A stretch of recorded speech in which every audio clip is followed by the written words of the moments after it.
اس کی birth 8 April کی رات کو کوئی 11 بجے تقریباً 11:21 پر پاکستانی وقت کے مطابق اس طرح چاند کی پیدائش ہو جائے گی۔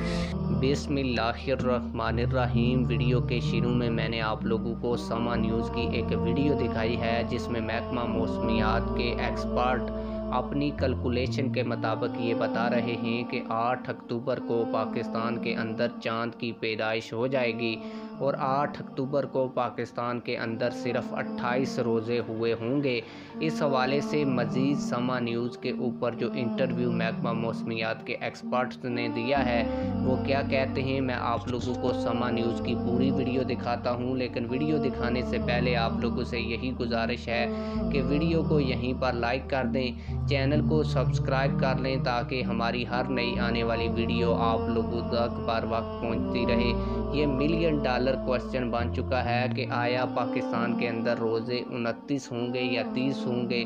عید کب ہوگی؟ اس حوالے سے جو محکمہ موسمیات کے ایکسپرٹس ہیں وہ کیا کہتے ہیں، آئیے سما نیوز کے اوپر ان کا انٹرویو سنتے ہیں۔ نیکڈ آئی سے دیکھیں یا ٹیلیسکوپ سے دیکھیں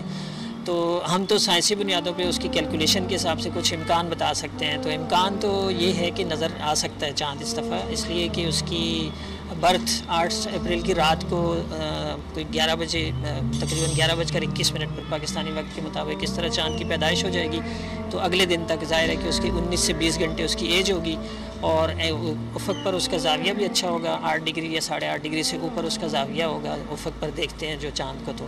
اور تیسری چیز یہ کہ غروب آفتاب کے بعد کا جو دورانیہ ہے وہ بھی 50-55 منٹ ہے۔ تو یہ 3-4 چیزیں سپورٹ کرتی ہوتی ہیں اگر تو پھر چاند نظر آنے کا امکان ہوتا ہے، پرووائڈیڈ کہ ایٹماسفیرک کنڈیشن صحیح رہیں، یعنی بادل نہ ہو اور ادروائز پولوشن اور ڈسٹ وسٹ فضا میں اتنی زیادہ نہ ہو، تو پھر امکان خاصا ہے کہ چاند نظر آ سکتا ہے 29 رمضان کو۔ بہت شکریہ۔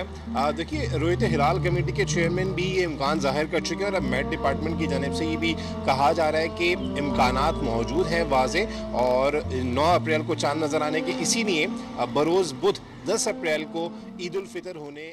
کا امکان